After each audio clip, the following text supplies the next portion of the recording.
চিকেনের যে কোনো আইটেম আমার বাচ্চারা খুবই পছন্দ করে, তবে তান্দুরি চিকেনটা একটু বেশিই পছন্দ। আর এটা বানালে তো বাসার সবার জন্যই বানানো হয়, শুধু বাচ্চারা না, সবাই খুবই পছন্দ করে।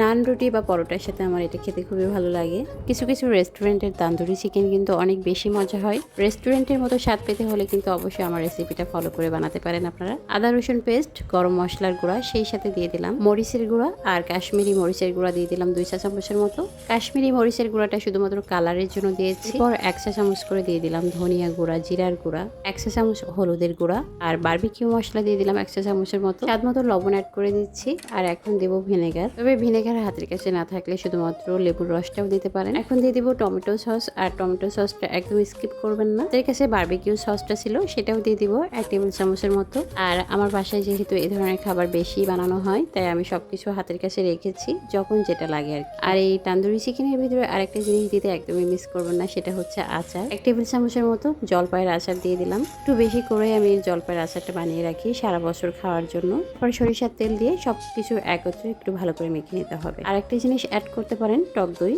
হাতের কাছে না থাকার কারণে এটা আমি স্কিপ করে গেছি। এখন এই মশলার ভিতরে খুব ভালো করে মেখে নিয়ে আমি ম্যারিনেট করতে রেখে দেবো আধা ঘন্টার জন্য। মাংসগুলো কিন্তু আমি আগে থেকে খুব ভালো করে ধুয়ে তারপর কেটে কেটে পানি ঝরিয়ে নিয়েছি। আর এখন মশলাগুলো ভিতরে আমি খুব ভালো করে ঢুকিয়ে দিচ্ছি।